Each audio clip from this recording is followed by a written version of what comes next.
بسم الله الرحمن الرحيم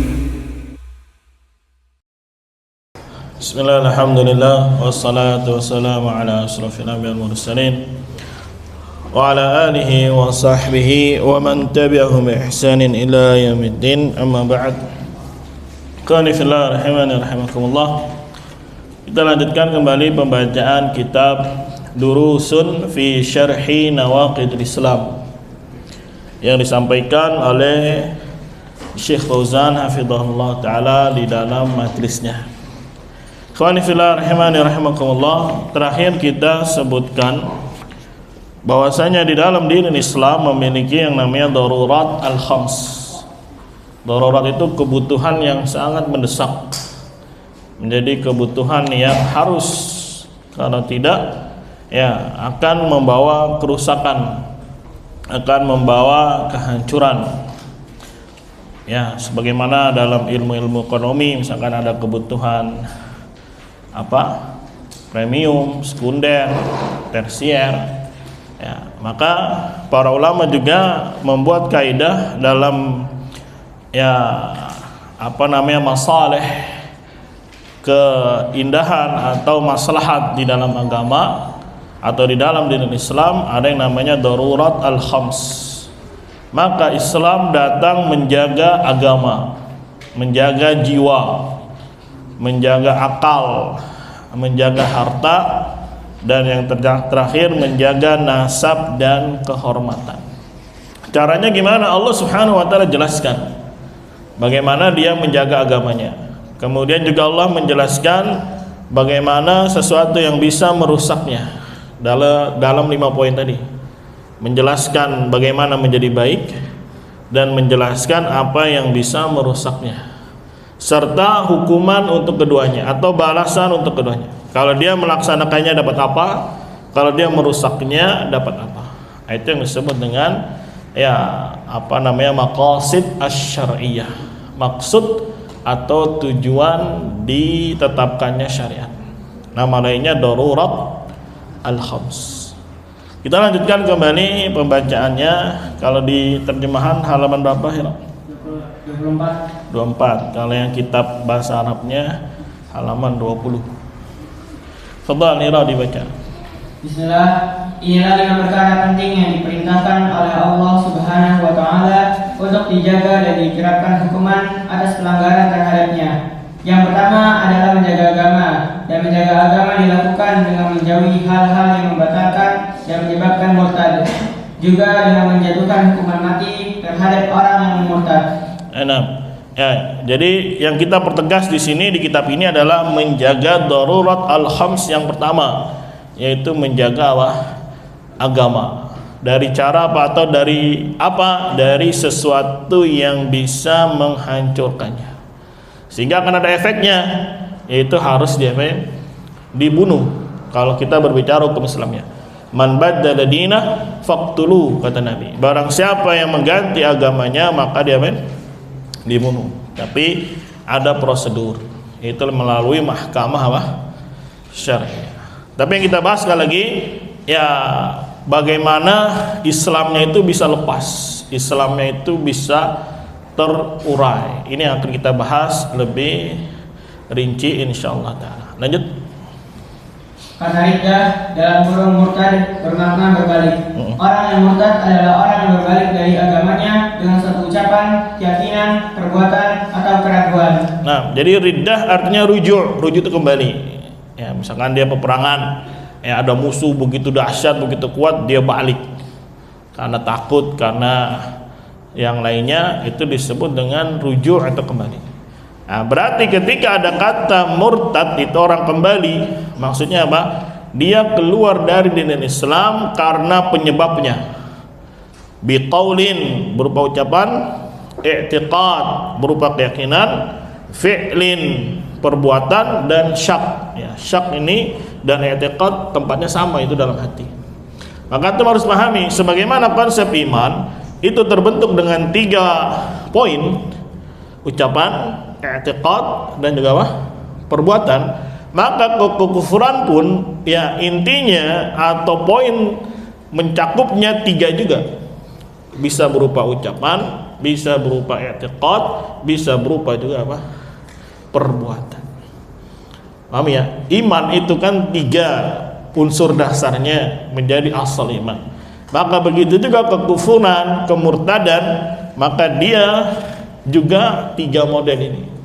Nanti yang lainnya berkembang, bercabang. Seperti nanti ada kufur disebabkan karena jahil, karena berpaling, karena sombong. Ya, itu turunannya atau bingkainya, tapi tetap yang menjadi pokok terbesarnya 3. Ucapan, keyakinan, dan juga apa? Perbuatan. Ya, maka dari sini aja tuh akan ngerti bagaimana kelompok firqah Murji'ah itu. Ketika ada perbuatan kufur, nanti dulu. Ya, ada ucapan kufur, nanti dulu. Yang pengen dilihat apanya? Hati. Karena sekali lagi, sebagaimana iman cukup dengan hati, maka kekufuran juga cukup dengan apa? Hati. Adapun Ahlus Sunnah menetapkan kufur sama dengan iman. Ada apa? 3 penyebabnya, 3 intinya. Lanjut. Inilah pokok jenis kemurtadan, ucapan, keyakinan, dan perbuatan. Ucapan, keyakinan, perbuatan, dan keraguan. Nah, lanjut. Dari pokok-pokok kemurtadan inilah muncul berbagai pembatal keislaman. Ya, jadi 3 ini atau 4 ini menjadi inti, nanti darinya bercabanglah apa? Ya, berbagai macam nawaqid. Kalau ditanya syak, ya syak itu sebelum masuk i'tiqad. Masuk juga apa? Hati. I'tiqad itu di hati. Lanjut. Sebagian orang jahil dan orang yang memiliki ambisi jahat mengingkari pembahasan tentang sebab-sebab kemurtadan dari Islam. Mereka menyifati orang yang membahasnya dengan sebutan takfiri, gampang mengkafirkan orang, dan memperingatkan manusia agar menjauhi orang tersebut. Nah, ya, jadi dari bahas ini dari tahun berapa saya coba lihat buku ini. Ada nggak tahunnya di situ? Kapan buku ini diterbitkan? Atau dars ini disampaikan? Ini cetakan ketiga itu aja dari tahun 2005. Nanti sudah berapa tahun yang lalu? 20. Cetakan ketiga nih. Nanti paling enggak pelajaran ini disampaikan sebelumnya. Ya, saya sudah mewanti-wanti di sini ada sebagian orang yang bodoh gitu atau memiliki tujuan-tujuan tertentu mengingkari pembahasan tentang pembatal keislaman. Kemudian menuduh yang membahasnya sebagai apa? Takfiri dan memperingati manusia supaya jauh darinya. Ini sudah 20 tahun lebih diperingati oleh sama Syekh Fauzan hafizahullah ta'ala. Ya, walaupun terkadang sempat vakum redam, ya, tapi nanti kadang muncul lagi, nongol lagi. Ya, tentunya dengan varian berbeda, dengan mutasi yang lebih apa? Halus, yang lebih apa? Kasat mata. Banyak orang yang terpedaya, banyak orang yang tertipu. Ibaratnya jangankan kita yang baru belajar, ya, kadang para masyayikh yang sudah banyak ilmunya saja masih apa? Bisa digocek, terkecoh. Nasrul afiyah wassalam. Sekali lagi, hidayah di tangan Allah Subhanahu wa taala bagi orang-orang yang jujur, bagi orang-orang yang ingin mencari apa? Al-haq. Lanjut. Contoh murtad karena ucapan adalah mengatakan ucapan kekafiran atau kesyirikan bukan karena dipaksa. Sama saja apakah ia mengucapkannya dengan serius atau bercanda. Jika seseorang berbicara dengan ucapan kekafiran, ia dihukumi murtad, kecuali jika ia mengucapkannya karena dipaksa. Allah Subhanahu wa taala berfirman, "Walaqad qalu kalimatal kufri wa kafaru ba'da islamihim." Sungguh mereka telah mengucapkan perkataan kekafiran dan telah menjadi kafir sesudah berislam. Nah, lihat tuh dalilnya At-Taubah ayat berapa? 74. Jelas-jelas Allah katakan walaqad qalu kalimatal kufri. Dia telah mengucapkan kalimat apa? Kufur. Seperti mengatakan, ya, Isa adalah Tuhan yang satu dari yang 3. Ya, laqad kafara alladziina qalu innallaha tsalitsu tsalasa dan seterusnya. Ya, ini ucapan-ucapan apa? Kufur. Mafhum? Lihat kata Allah wa kafaru ba'da islamihim. Mereka itu telah kafir setelah apa?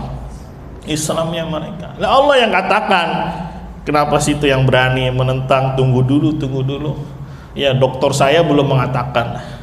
Kalau mainnya dokter-dokteran mah, ya kita cari dokter yang lebih tinggi lagi. Kenapa harus dokter yang ada di Indonesia? Kalau patokan al-haq adalah apa? doktor gitu. Kan lucu jadinya. Katanya ngaji salaf tapi tunggu dulu apa yang dikatakan oleh dokter-dokter. Tapi sekali lagi ini memang halus, subhat murja ini apa sangat halus ya, sangat tipis gitu.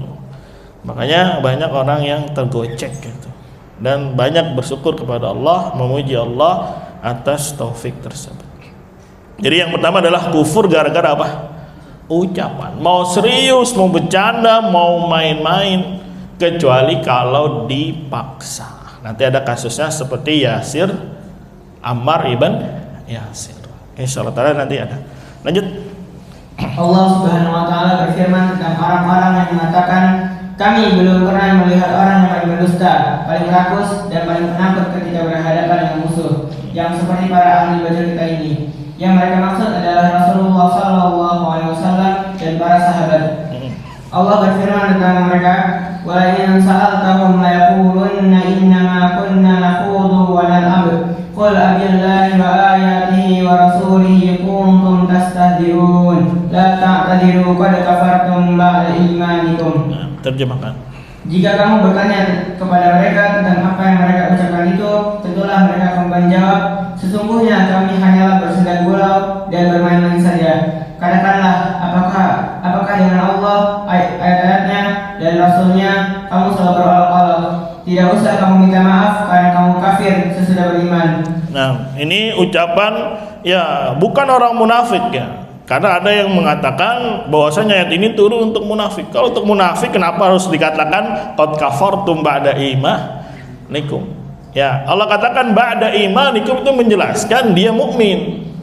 Kemudian dia menjadi kufur. Karena apa? Ucapan yang dia lontarkan. Ya, mungkin tadi terjemahnya kurang greget ya, tapi kalau pakai bahasa Arabnya ya greget banget perkataannya. Kata dia ma ra'aina misla qurra'ina. Tidaklah kami pernah melihat semisal qurra. Qurra itu yang ahli baca Al-Quran ya, yang paling dusta lisannya katanya, dan paling buncit perutnya. Ini kan luar biasa dalam mengolok-olok ya. Terus ada yang bilang tunggu dulu, mengolok-olok kan cuma di lisan, hatinya gimana, tunggu dulu. Ini kan karakternya takhir itu apa? Menunda itu kebiasaannya murji ya. Ya. Kemudian ditambah lagi paling pengecut ketika bertemu dengan apa? Musuh. Itu sedang mengejek Rasul dan para sahabatnya. Kemudian ada sahabat yang dengar, pengen lapor kepada Nabi, nggak taunya wahyu sudah mendahului. Allah katakan, ya qad kafartum ba'da imanikum. Lihat, kalau ditanya dulu hatinya bercanda enggak? Serius enggak? Langsung dicap, yang mengecapnya juga bukan Nabi, yang mengecapnya Allah Subhanahu wa ta'ala. Terus kita mau bilang apa? Tunggu dulu itu. Nah, ini kan mendustakan apa yang telah Allah Subhanahu wa ta'ala telah tetapkan. Ya, makanya ijma para ulama, orang yang mencela Allah Rasulnya itu kafir bil ijma. Ya, bahkan ada ya pertanyaan juga diajukan ke Syekh Saleh Suhaimi, beliau muftinya Madinah. Karena di Saudi kan banyak mufti. Kalau grand muftinya Bang Syekh Saleh Fauzan. Tapi di setiap daerah itu punya mufti. Ya, kemarin di Mekah muftinya Syekh Bazmul. Ya, di Madinah ada namanya Syekh Saleh Suhaimi. Ditanya kalau ada orang yang mencela Allah, mencela Rasulnya, ya apakah terus tidak mengkafirkan dia? Apakah kita katakan dia murji'ah? Kata beliau, nggak usah dikatakan murji'ah lagi. Ya, dia juga telah sama dengannya kafir juga. Nasallallahu alaihi wasallam. Ya, karena ini ucapan ngeri ya, mencela. Nggak akan muncul ya orang yang cinta kepada Islam, cinta kepada din Islam, cinta kepada Allah, cinta kepada Rasulnya, kemudian mengejek-ejek, kemudian mengolok-olok. Kira-kira hati yang mana yang katanya cinta tapi mana mengolok-olok? Kan ini seharusnya nggak muncul dari seorang yang mengaku diri sebagai muslim. Betul-betul dijaga. Jangankan agama, bapaknya aja kalau diejek-ejek marah. Ini sering saya sampaikan dulu. Lagi anak kecil dulu, ya dilihat rapot temannya, cuma pengen ngeliat nama bapaknya. Padahal bapaknya nggak diejek, cuma disebut aja di khalayak ramai. Ya, misalkan nama temannya siapa, Bambang, katanya Udin. Nah, marah si Bambang. Nangis dia, ya bahkan bisa berantem. Padahal bapaknya nggak dicela nih, cuma diapain? Disebut doang. Akhirnya pada rebutan rapot supaya ngelihat nama siapanya, bapaknya untuk disebut. Nah itu lihat ada fitrah yang lurus pada anak ketika bapaknya disebut-sebut dia nggak suka. Ya, padahal cuma disebut, nggak diejek. Nah ini Rabbnya, Rasulnya, ya diejek, dicela dan seterusnya, tidak ada respon sedikit pun, ya bentuk pengingkaran kepada orang yang mencela Allah dan Rasulnya. Dan secara takdir banyak menunjukkan orang-orang yang mencela Allah dan Rasulnya itu dibalas kontan langsung. Dibalas apa? Kontan. Ya banyak peristiwa-peristiwa yang melecehkan atau mengolok-olok Allah Subhanahu wa taala dan Rasulnya. Bahkan para ulama tulis sendiri kitab khusus balasan bagi orang-orang yang mengolok-olok apa? Sunnah Nabi. Bahkan Nabi sendiri mengatakan ama yakhsha, tidakkah dia takut ya ketika dia mengangkat kepalanya sebelum imam untuk diganti menjadi kepala apa? Himar. Terus dia mengolok, mana mungkin, masa cuma ngangkat kepala akhirnya kepalanya jadi apa? Himar. Mengolok-olok terus dia praktekin, katanya betul, Allah azab dia, kepalanya dirubah menjadi kepala apa? Himar. Nasallallahu. Ya, begitu juga ada kisah lagi, ini siwak katanya bukan buat gigi kata dia, tapi buat bersihin apa? Kotoran najis. Diperagain sama dia, gak lama perutnya langsung belendung, keluarlah binatang seperti tikus tapi kupingnya panjang seperti telinga, keluar dari perutnya, cabik-cabik apa yang ada dalam perutnya.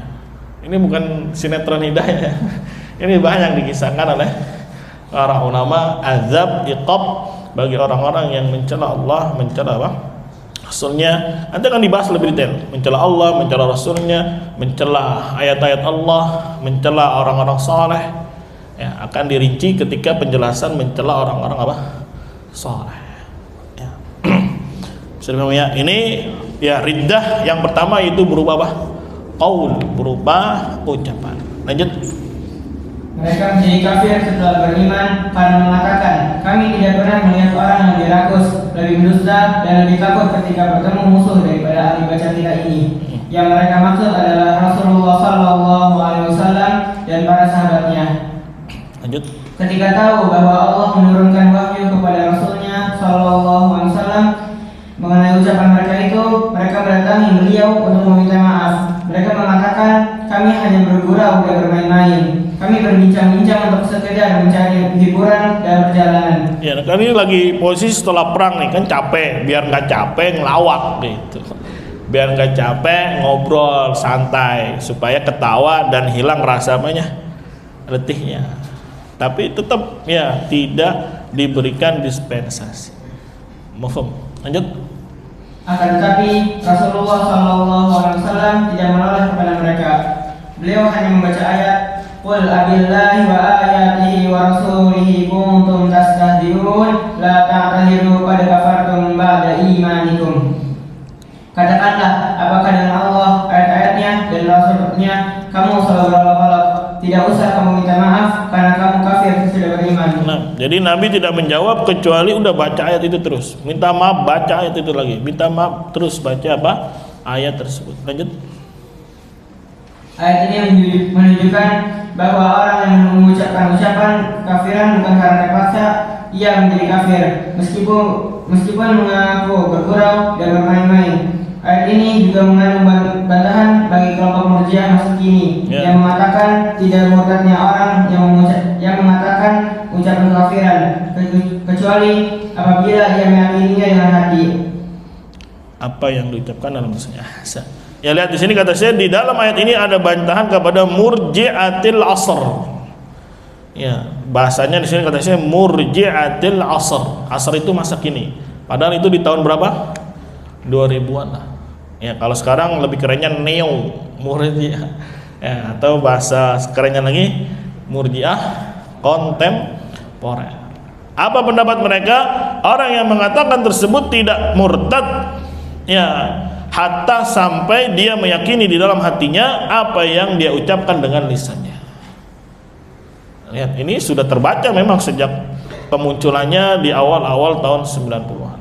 Makanya Lajnah Daimah betul-betul membaca kondisi tersebut dan mengeluarkan beberapa fatwa untuk memperingati manusia akan bahayanya pemikiran irja tersebut. Karena apa? Ini lebih bahaya, membawa nama sunnah, membawa nama salaf. Kemasannya saja, packagingnya saja, bahwasanya iman itu qaulun, iman itu i'tiqad, iman itu apa? Ya, fi'il. Berarti seharusnya kekufuran juga ini 3. Sebagaimana iman itu terbentuk dari 3 ini, kekufuran juga. Ternyata ketahuannya pas kasus ada orang yang mencela, mencemooh dan seterusnya, Allah dicela dan seterusnya, dia bilang tunggu dulu, kita lihat hatinya. Ya, terbaca apa yang selama ini tersimpan di dalam dadanya, yang disebut dengan murji'atul asr. Ya, Anda baca ulang sini kalimatnya. Wa fi hadza raddun ala murji'atil asr. Dalam perkara ini, dalam hal ini ada bantahan kepada murji'ah masa kini. Boleh antum namain neo murji'ah atau murji'ah apa? Kontemporer, ya, atau murji'ah apa tadi? Masa kini, ya terserah lah namanya apa. Ya, karena murji'ah itu banyak, ada murji'ah Jahmiyah, ada murji'ah ya Asy'ari, ada murji'ahnya Maturidi, ada murji'ahnya apa lagi yang fuqaha, dan ada murji'ah ini yang terakhir. Dan yang para ulama mengatakan ini yang paling bahaya. Kenapa? Karena dia mengatasnamakan apa? Salaf. Pakaiannya salaf, berjubah. Yang digaungkan adalah sunnah Nabi Sallallahu Alaihi Wasallam. Ya dulu, tapi sekarang sudah jarang sekali pelajaran-pelajaran akidah yang mereka serukan. Ya lebih asik dengan apa? Masa kini lebih asik dengan tematik dan seterusnya. Orang nggak belajar akidah tuh gersang ya. Langsung kita libur aja 3 hari 4 hari, kayaknya rasanya ada yang berubah dalam iman itu. Apalagi nih yang nggak pernah belajar tauhid, nggak pernah belajar akidah. Nasrullah ya wassalam. Semoga Allah jaga kita. Lanjut Ira. Demikian pula orang yang berdoa dan beristighosah kepada selain Allah. Ia mengatakan kepada orang yang sedang mati, wahai fulan, lepaskanlah aku dari bahaya. Wahai fulan, selamatkanlah aku. Ia memanggil orang yang sedang mati dan dikuburkan, memanggil setan dan jin, atau memanggil orang yang tidak berada di dekatnya, lalu meminta pertolongan kepada mereka. Jika seorang berdoa dan beristighosah kepada selain Allah, yaitu kepada orang yang sedang mati atau tidak berada di dekatnya, ia menjadi kafir karenanya. Nah, ini contoh lainnya, dia istighosah, kan istighosah ada ucapan, dia panggil Ali, Ali, madad, madad dan seterusnya. Ini juga bentuk namanya kufur dengan apa? Lisan. Tidak perlu ditanya lagi hatinya, jangan dulu antum nih tanya dulu hatinya lah kayak gitu. Berarti kekufuran sekali lagi apa? Cuma di dalam apa? Di dalam hati. Ya, nasallallahu alaihi wasallam. Ya, semoga bisa dipahami ya. Udah mulai kebaca kan apa itu iman, apa itu kekufuran, ya, apa itu kurang lebih pembatal keislaman, kemudian apa firqah murji'ah itu. Jangan bingung lagi murji'ah itu apa sih Ustaz? Intinya suka menunda-nunda dia. Kalau ada orang yang melakukan kekufuran nanti. Kenapa dinanti? Tunggu apanya? Hatinya. Akhirnya bikin kaidah kufur ada 2, kufur lisan, kufur hati. Ya, kalau cuma sekedar di lisan itu kufrun duna kufrin. Ya kufur tapi tidak menyebabkan keluar dari Islam. Fasik dia. Ya, kapan bisa jadi kufur dia? Kalau sampai tembus ke dalam hatinya. Ya, jadi sekali lagi walaupun retorikanya ke sana, falsafahnya ke sana, ujung-ujungnya namanya kekufuran cuma satu, di mana? Di dalam hati. Nah, ini sekali lagi pemahaman murji'ah. Walaupun packagingnya sekali lagi bagus, itu kajiannya bagus kan? Iman i'tiqad, iman qaulun, iman apa? Fi'il. Maka sekali lagi akan terdetek, ya terlihat ketika ada pertanyaan-pertanyaan. Bagaimana Ustadz hukum dukun? Ya. Bolehkah sholat di belakangnya? Apa dia jawab? Ya, dukun memang perbuatannya kufur katanya, tapi belum tentu apa? Orangnya. Ya nggak boleh. Jadi masih boleh sholat di belakangnya. Apalagi yang kemarin juga. Apa hukum orang menyembelih untuk Nyi Roro Kidul, penjaga laut? Memang perbuatannya kufur, tapi orangnya belum tentu. Alasannya jahil, syubhat. Insyaallah yang selama ini ngikutin paham lah.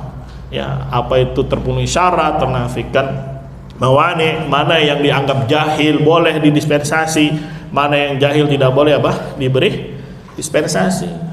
Mafhum? Kapan jahil itu teranggap, kapan jahil itu tidak bisa diberikan dispensasi. Ya, ini yang harus dipahami bersama. Ya, enggak mesti antum bisa bahasa Arab, enggak mesti. Ya, itu bonus aja kalau bisa bahasa Arab. Ya, karena tauhid itu pelajaran yang gampang, pelajaran yang mudah, yang sampai-sampai kata Syekh Muhammad bisa dipahami oleh abladun nas, manusia yang paling apa? Jahil, paling bodoh sekali. Ablad itu dungu. Ya, kayak otis gitu ablad. Tapi kalau diajari dia tentang tauhid ngerti dia. Nah, masa kita yang berakal, yang sehat akalnya, yang waras nggak ngerti-ngerti. Sebetulnya ngerti, hanya saja ada penyakit di dalam hatinya, fanatik lah, ya ragu dan seterusnya. Ini yang bisa menghalangi seseorang menerima yang namanya apa? Hidayah. Ya, semoga bisa dipahami ya. Dan ternyata, waduh, kan gitu kadang. Waduh, ini ustadz gua lagi, ya, gua kenal dakwah sama dia nih. Nah, itu yang kadang yang berat. Ya, emang apa kalau kenal dakwah sama dia? Nah, terus harus kita loyalitas sama dia. Ya, loyalitas itu wala dan bara itu berdasarkan Al-Qur'an dan hadis. Ya, Allah punya hikmah. Kenapa kita kenalnya lewat dia? Ya, namanya hidayah terkadang nggak langsung brek gitu. Karena agama ini banyak cabangnya. Terkadang kita diperkenalkan oleh Allah Subhanahu wa taala dari jalan yang memang kita tidak sangka, kita tidak duga.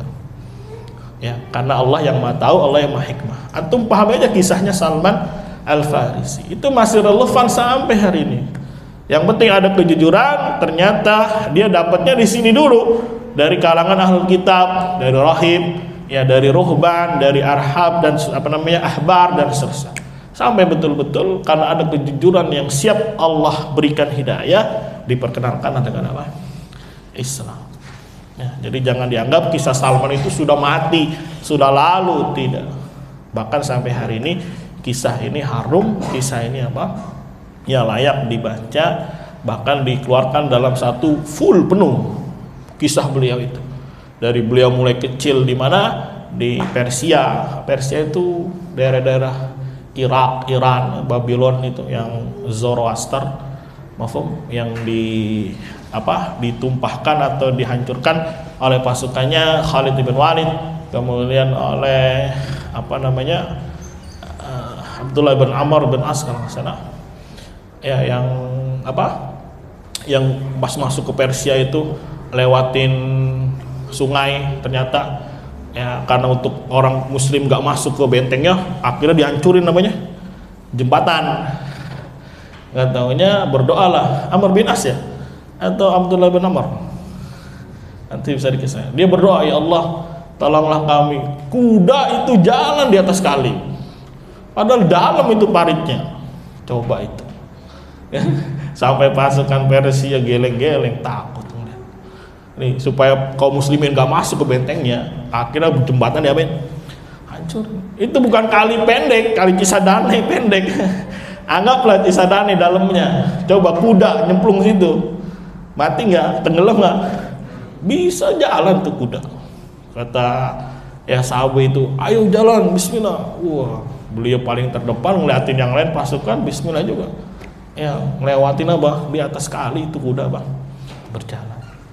Lihat bagaimana kekuatan iman yang mendorong mereka, kepercayaan mereka kepada Allah Subhanahu wa taala yang besar.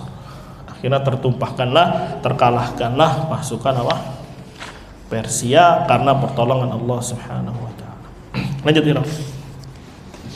Jadi barang siapa mengucapkan ucapan kekafiran, ia menjadi kafir, kecuali jika mengucapkannya karena dipaksa. Nah, ini kecualinya ya, ini termasuk mawani. Apa itu mawani? Penghalang. Yaitu kalau dia dipaksa.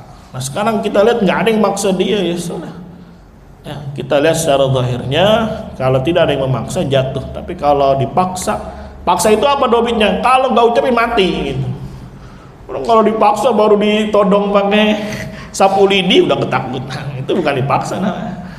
Ya paksa itu kata para ulama kalau dia nggak melakukan mati, itu paksa namanya ikrah. Ya, maaf ya. Coba kalau antum dipaksa, ayo katakan, kalau enggak saya pukul dengan sapu lidi. Nah, ini bukan Ikrah ini namanya. Kalau enggak saya tembak kepalanya, pecah ini kepalanya. Nah itu baru namanya mukrah. Ada yang sampai diginin. Ada ya. Kayak misalkan zamannya khalqul Quran, Imam Syafi'i akhirnya berkata juga, walaupun ya ada sedikit tauriyah di situ, Al-Quran, ya Taurat, Injil, Zabur, Suhuf Ibrahim Musa, ini semua adalah makhluk. Ini semua apa maksudnya? Tangan. Ya, itu kalau nggak ngomong begitu mati Imam Syafi'i. Ya akhirnya berucap dengan ucapan yang bercabang. Kan nggak bohong kan? Ya ini kan namanya tangan. Nah, tadi mukadimah aja pembukaan Al-Quran, Injil, Taurat dan seterusnya. Ini semua kata beliau adalah makhluk. Maksudnya apa? Tangan. Ya. Ada antum sampai begitu dipaksa, kalau nggak mati. Wah. Ini dalam hal apa ya? Ucapan. Dalam hal ucapan. Lanjut ya. Allah Subhanahu wa taala berfirman, "Man kafara billahi min ba'di imanihi illa man ukriha wa qalbuhu mutmainnun bil iman, walakin man syaraha bil kufri sadran fa'alaihim ghadabun min Allah wa lahum adzabun azim." Terus Dzalika bi annaha mustahabbul hayatad dunya 'alal akhirah wa anna Allah la yahdil qaumal kafirin. Barang siapa kafir kepada Allah setelah beriman, dia mendapat kemurkaan Allah kecuali orang yang dipaksa kafir. Padahal hatinya tetap tenang dalam beriman. Akan tetapi orang yang melapangkan dadanya untuk kafiran, kemurkaan Allah menimpanya dan baginya azab yang besar. Yang demikian itu karena sesungguhnya mereka mencintai kehidupan di dunia lebih dari akhirat, dan bahwasanya Allah tiada memberi petunjuk kepada kaum yang kafir. Ya, sampai disebut oleh Allah mereka adalah istahabbul hayatad dunya. Ya, lebih memilih kehidupan dunia. Ya udah nggak apa-apa lah, kufur aja lah. Yang penting saya selamat, yang penting begini dan begini. Lanjut, waqala ta'ala.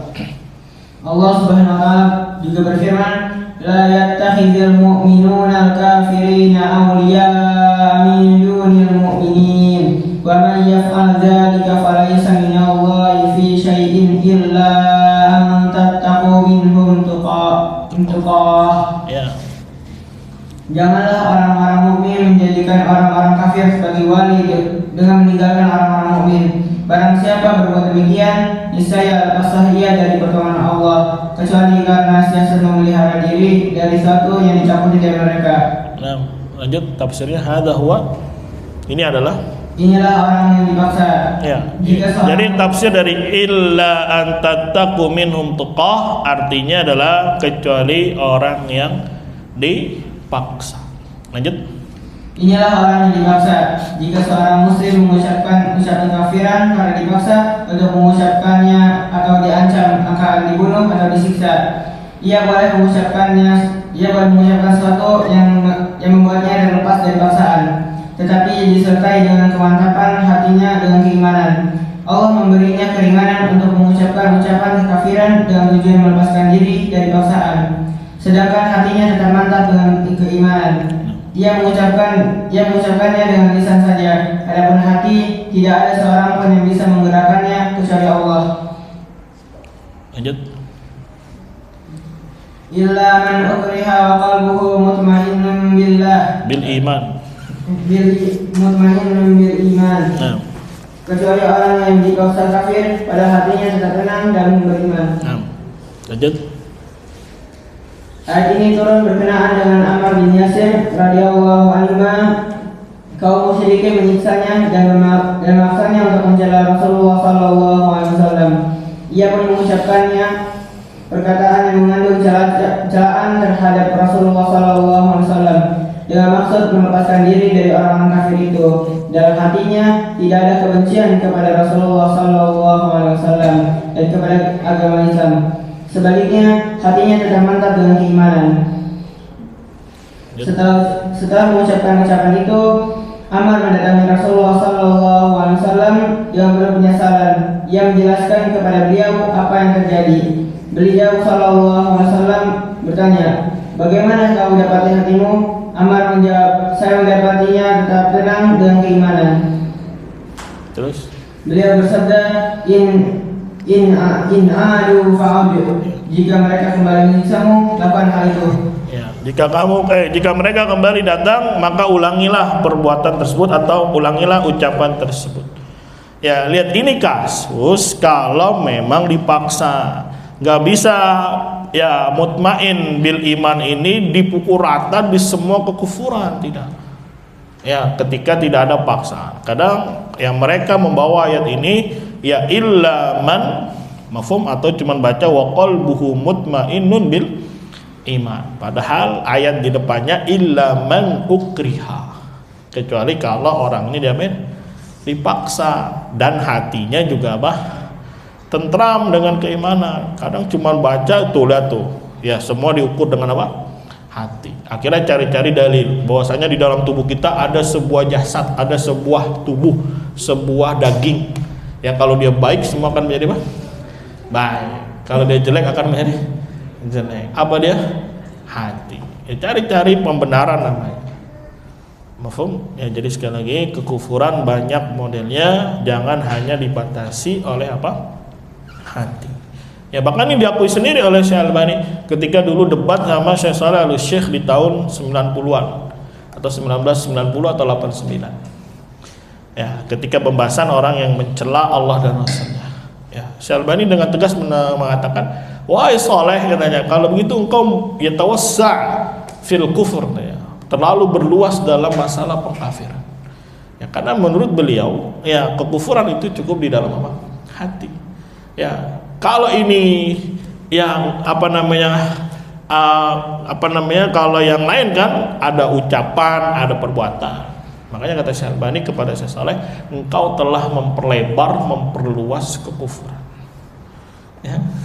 Kenapa? Sekali lagi, menurut beliau kufur itu cukup di dalam hati. Ya, jadi kalau ya marah disebutnya syekhnya, masih banyak data-data di media sosial akan ucapan-ucapan beliau yang terdahulu. Walaupun lafadznya kila itu dikatakan di akhir hayatnya beliau bertobat.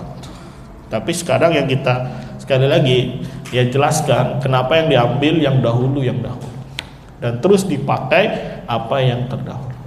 Jadi ketika menjelaskan kekeliruan itu bukan mencela, bukan mencemooh. Bedakan ya antara membantah kesesatan, kerusakan dengan mencemooh. Kalau mencemooh tuh dasar ini. Coba aja lihat aja di podcast sana ada mencela Syekh Albani di situ. Kadang itu yang dijadikan dalil bahwasanya anak mencela siapa? Syekh Albani. Nggak bisa bedain mencela sama sedang menceritakan apa yang diyakini beliau. Dan anda bacakan dari murid-muridnya beliau sendiri yang lama mulazamah, akhirnya kan tahu. Nah, siapa yang ngerti gurunya siapa ya? Murid. Ya. Misalkan nih yang pernah belajar di Maeda, terus datang ke Yaman, pasti akan diinterogasi di sana. Gimana guru antum? Ya, gitu. Bagaimana keyakinannya? Begini. Kenapa dia bisa jawab? Karena memang duduknya di mana? Dari sini. Ya, makanya ketika di podcast itu yang anda bacakan ya dari namanya Syekh Abu Rahim. Nah, itu termasuk muridnya Syekh Albani, lama berguru sama beliau, akhirnya tahu apa yang diyakini oleh gurunya. Akhirnya dibuatlah buku. Ya walaupun nggak banyak, nggak tebal, tipis. Ya khusus masalah iman yang dipahami, yang diyakini oleh gurunya. Itu yang Anda baca. Dan ini pun ya ada rekam jejaknya banyak di YouTube, ya di ceramah-ceramah beliau. Bedakan yang sama mencela, istihza, mengolok-olok, tidak. Itu sedang menyampaikan, menceritakan. Beda ya antara berbicara sama mengolok-olok. Kadang ya gitu, kadang sudah sakit hati mungkin, sudah terselimuti dengan fanatik, akhirnya ya keluarlah kata-kata yang tidak sesuai. Wallahu a'lam bishawab. Ada pertanyaan sampai sini? Barakallahu fiik. Tadinya pengen baca semua nih sampai itiqad sampai fi'il. Besok lagi. pelan-pelan ya. Di waktu dikatakan bahwa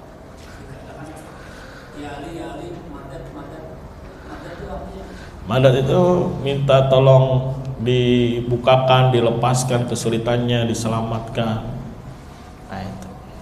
Padahal yang bisa menyelamatkan dia, menolong dia siapa? Allah Subhanahu wa ta'ala. Nanti jatuhnya pembatal nomor 1, berdoa kepada selain Allah Subhanahu wa ta'ala. Nanti yang kedua, bertawassul, yang menjadikan wali-wali, orang-orang saleh sebagai perantara, sebagai syufa'a. Kalau dia datangi, kemudian duduk-duduk di situ, etikaf, berbagai macam ibadah dikerjakan di situ, bisa mendatangkan keberkahan, bisa mendatangkan kedekatan Allah Subhanahu wa ta'ala kepada dia. Itu pembatal nomor 2, bil ijma'. Bil ijma'. Bahkan ahli kubur sekarang, bukan ahli kubur ya, kuburiyun itu lebih parah dari apa yang dilakukan di masa Nabi Muhammad sallallahu alaihi wasallam. Seharusnya lebih parah itu lebih apa? Lebih kufur ya. Ini lebih bagus, lebih indah, ya kan, rusak pola pikirnya. Makanya ada syekh di apa lupa namanya, dari Baghdad beliau. Ya, katanya kalau menghadapi murji'ah enggak usah dikasih dalil. Ya, lurusin dulu apanya? Akalnya dan fitrahnya. Karena udah rusak akal dan fitrahnya. Ya, orang yang lebih parah kesyirikannya, kekufurannya, ya masih dianggap apa? Muslim. Dengan alasan sudah bersyahadat. Ya, itu kan sama aja ada orang yang sudah ngaku jadi polisi misalnya, terus ya lambang polisi diinjek-injek ini, terus nggak apa-apa dia masih polisi. Ya, semua atributnya dibakar, dihinakan dan seterusnya. Ya, ketika dia sudah ngomong kalau dia adalah apa? Polisi. Ya, atau dia kerja di satu perusahaan gitu, tapi di dalamnya nggak kerja. Ya, malah ngerusak, malah ngebocorin rahasia dan seterusnya dari perbuatan-perbuatan yang tidak bisa dimaafkan. Kemudian nggak apa-apa, dia kan tadi udah ngaku. Ya, ini kan rusak apanya? Rusak akal dan fitrahnya. Jadi jangan dikira dosa itu cuma maksiat, apa berbuat, mata ngelihat satu yang haram, kemudian tangan megang yang haram, atau dia meminum khamar atau bergunjing. I'tiqad juga parah nanti. Ada iqab di balik itu semua. Ya, kan tadi kita punya konsep daruratul khams. Ada agama, ada jiwa, ada akal, ada harta, ada nasab sama kehormatan. Nah, Islam ini menjelaskan bagaimana menjaganya. Bagaimana menjaga harta dijelaskan. Supaya tidak terjadi kezaliman, diatur perdagangan seperti apa. Ya, supaya tidak terjadi keributan, diatur. Ya, dan seterusnya. Lah kalau terjadi pelanggaran gimana? Ada iqabnya. Nah, itu bentuk-bentuk apa? Maqasid, tujuan Allah mensyariatkan. Jadi konsepnya ya dijelaskan apa yang baik, kemudian dijelaskan apa yang buruknya. Kemudian masing-masing punya konsekuensi. Yang ini bisa dapatkan pahala, bisa dapatkan kenikmatan, yang ini bisa dapat dosa, bahkan kesengsaraan. Sama ketika ada i'tiqad yang batil, maka akan ada apa? Efeknya itu. Ya, ditutup mata hatinya, itu termasuk iqab dari Allah Subhanahu wa ta'ala. Bukan karena dia orang bodoh, tidak. Bukan karena dia nggak bisa memahami ucapan, bisa dia, bisa diajak ngomong, bisa diajak diskusi, bisa diajak bicara, ngerti dia. Tapi ketika ada bentuk pembangkangan, ada bentuk penolakan, Allah akan memberikan apa? Iqab. Ya, kalau agama sudah rusak gimana? Ya, kalau agamanya apa? Sudah rusak, maka yang terjadi perpecahan. Jangan dianggap perpecahan itu sudah sunatullah. Iya betul, itu sunatullah, tapi ada asbab. Kan Allah menetapkan takdir-takdir perpecahan yang ada itu takdir Allah. Tapi apakah Allah random? Random itu dalam artian ngacak. Sini ada perpecahan, sini ada perpecahan, terserah Allah Subhanahu wa ta'ala. Enggak begitu konsepnya. Ya, Allah menetapkan karena ada ilmu dan hikmah. Ketika Allah tahu di situ ada yang rusak, ya sudah begitu ditakdirkan oleh Allah Subhanahu wa ta'ala. Saya paham ya? Tahu atau kita tidak tahu apa itu penyebabnya. Tapi kita harus yakini apa yang telah Allah perbuat pasti mengandung hikmah, baik kita ketahui ataupun apa tidak. Ya, ada penyakit pasti ada apanya, sebabnya dan ada obatnya. Itu sudah menjadi sebuah satu kesatuan. Ya, karena penyakit nih nggak mungkin tiba-tiba, pasti Allah berikan dulu penyebabnya sehingga terjadi penyakit ini. Nanti Allah juga turunkan obatnya. Alimaha man alima, ya ada yang tahu ya tahu, jahilaha man jahila, yang bodoh ya bodoh. Begitu. Ya, semoga bisa dipahami pelan-pelan saja. Intinya hari ini untuk memahami kufur, murtad itu sebagaimana konsep iman, bisa gara-gara ucapan, bisa gara-gara i'tiqad, bisa gara-gara apa? Perbuatan. Jangan dibatasi hanya sebatas apa? Hati. Ya, kadang kalau hatinya udah betul-betul tahu, hilang syubhatnya, masih ngomong juga, lebih baik jangan katakan kafir, itu wara, lebih aman, lebih selamat. Nah, ujung-ujungnya ada. Kalau masalah akhirat nggak apa-apa dia bilang, ya sudah itu urusan Allah Subhanahu Wa Taala. Saya nggak pastikan dia di neraka, ya itu urusan Allah Subhanahu Wa Taala. Itu bab akhirat beda. Ya, jadi jangan dipahami kita tidak dibebani oleh Allah Subhanahu Wa Taala dalam bab penamaan secara zahir. Ya, bahkan kita disuruh oleh Allah untuk mengikuti Nabi Ibrahim, ya karena beliau hanif, karena beliau ummah, karena beliau qanit, karena beliau muslim dan seterusnya.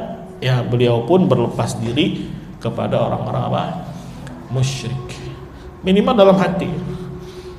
Dan sekali lagi pahami juga, yang penting konsepnya benar. Nanti di suatu hari mungkin antum melihat realitanya ada, ya sudah jatuh. Sekali lagi bukan mengkafirkan manusia seluruhnya. Ya, nggak ada beban antum ketok pintu sensus, bapak suka ke kuburan bapak, ya langsung bapak. Ya kalau nggak tahu ya sudah mau diapain. Maaf ya, maksud mau disurvei, di apa namanya? Sensus. Atau RT, Pak RT sini, ya tolong di sensus Pak RT. Coba di sini siapa aja yang suka kuburan. Ya nggak usah takaluf. Ya, tapi ketika ada di depan mata antum seperti itu ya sudah. Sudah yang penting konsepnya Bang benar, yang penting konsepnya. Kalau konsepnya dari awal udah salah, ya, nanti ke cabang sononya rusak. Assalamualaikum. Semoga Allah jaga kita, semoga Allah lindungi kita, berikan kita keistiqomahan di dalam Islam. Amin ya rabbal alamin. Kita akhiri subhanakallahumma wa bihamdika asyhadu an la ilaha illa anta astaghfiruka wa atubu ilaik. Assalamualaikum warahmatullahi wabarakatuh.